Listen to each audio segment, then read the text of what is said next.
Alright, we've got probably gonna make this a two-parter. But we got ourselves a handle that bought off of eBay. It's a local seller. They actually live in my state, so it was pretty nice. But it came pretty thick. Even it doesn't show it on the camera, but really you want I thinned it down a little bit, but it was kind of like this much, um, which is a little too much for your hands. Like you kind of there's like a fine balance you want on an axe handle specifically. I don't have anything to show because I really thin my handles down. So I've got a little bit more to go before it's comfortable, and then I was going to start scraping it, but I think I have two scrapers here. One that I made myself, and the other is one that I bought off of Woodcraft. And I've been practicing my card scraper skills on my handmade one. It's just some O1 steel that I turned into a scraper, and I've had some good luck with it, and I've had some good experiences. But it's starting to it's not ideal because it's not treated properly. This is just factory O1. There's nothing that's been done to it to turn it into a card scraper. Um, like this card scraper is good because it bends and has like a certain shape that it maintains. This one, uh, well, it bends and then doesn't go back to its original shape. So there's a little bit of working with that. It's not ideal.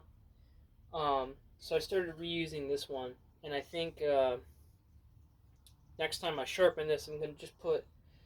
Normally they come with two bevels on both sides, two hooks, and I think I've learned that it's more efficient to just have one side beveled, and to not have to worry too much about like they'll the wood shops will try to teach you. Um, you just go flat against it, just with a stone, and you'll have two good sides to use. So if one side becomes dull, you use the other side. And what I've been taught is that you just have two sides. One's beveled at like a 45, whatever, like a steep angle, and it'll it'll scrape just as well. Um, and I think once this gets dull, this is both sides. This is the Woodcraft scraper. I think I'm gonna try the bevel on this, um, just because I'm more confident with it. I've used it enough on this that I know I get good results. So, and to be honest, a car scraper is not that. If I mess it up and I'm just not confident, I can just order another one. It was like $10, so. Or I have some saws. I could just make one out of a saw. So we're actually we're gonna take some off of here, um, so that it kind of curves a bit, and yeah. So I'm just gonna continue working on it.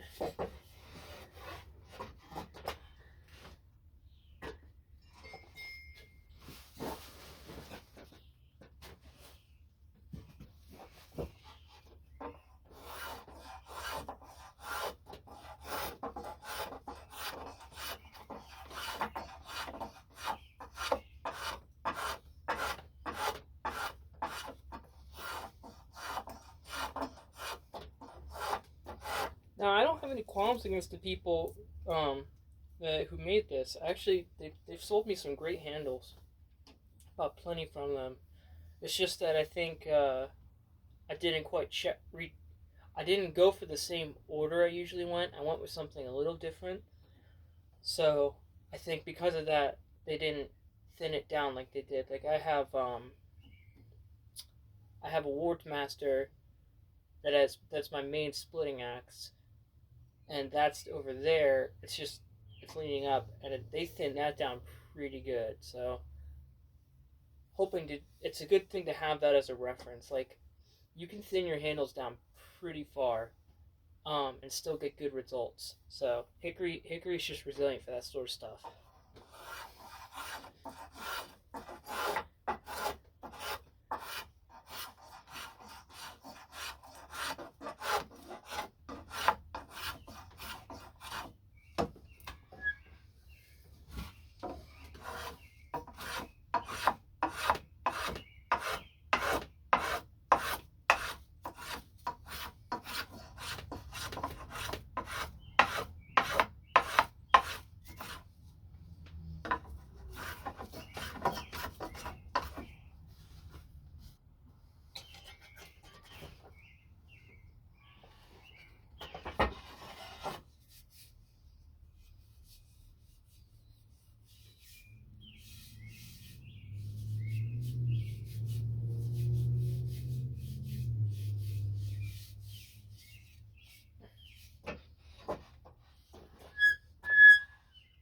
Sorry about the squeaking. It's the device itself not behaving.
There's this discussion to be had about, do I just hand sand it, or do I take this down with with just a scraper, spoke shave, or draw knife?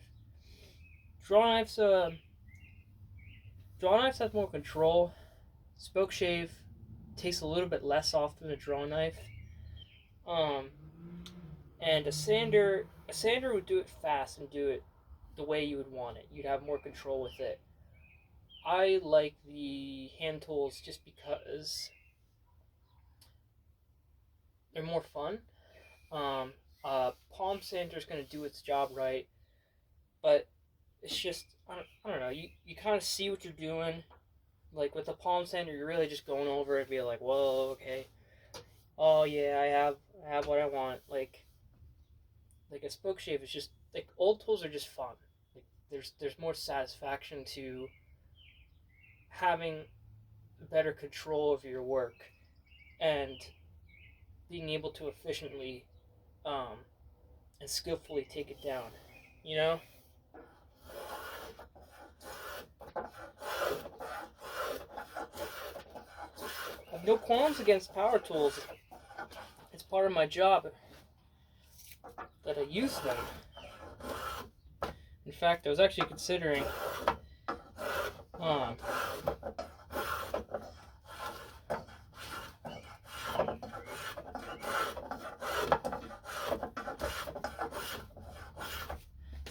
actually getting myself a Porter Cable bandsaw for making axe handle blanks, just because it's a faster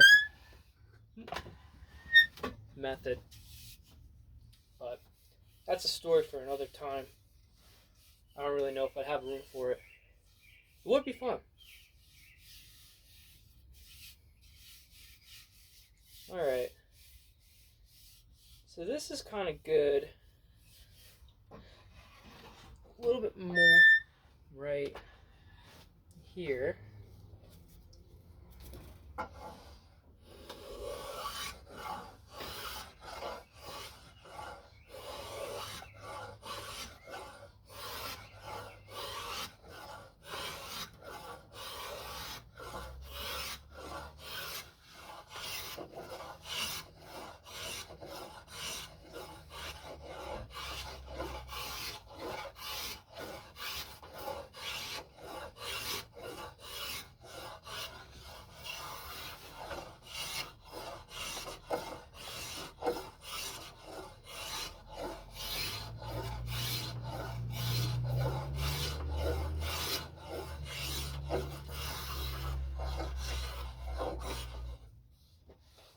I think I got, yeah, it was a Dunlap axe head that I've got on the way, and that's what I'm gonna put on this handle. I actually had I had ordered another, not like a while ago. This is another Dunlap. And they're good axe heads, and they're pretty affordable too. They got a nice look to them.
Oh man, this looks good.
Yeah, this is good.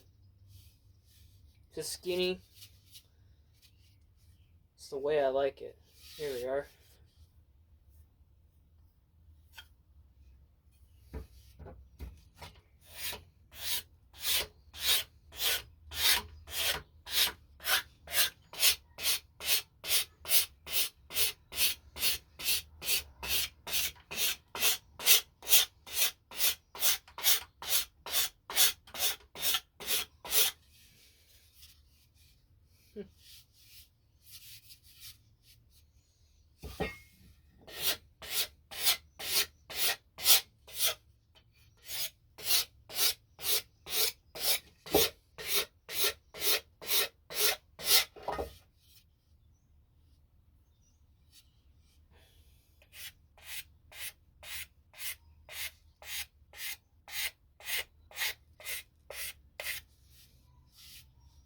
Man, this is really this turned out much better.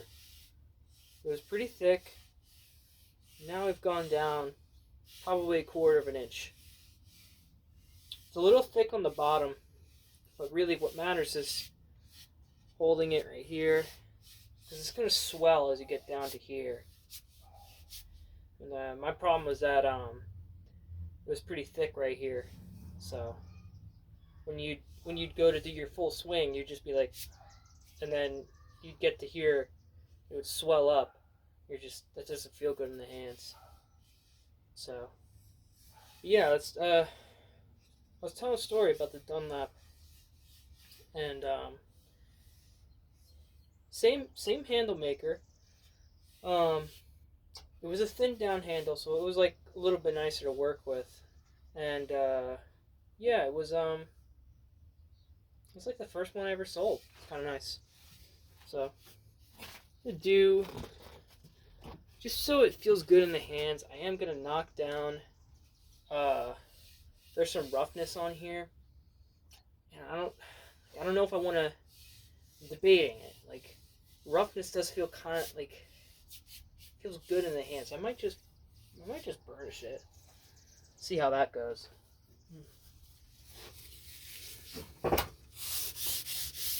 Burnishing is like you smooth the wood and sort of bring out a polish in it. What you're doing is you're heating up the wood with friction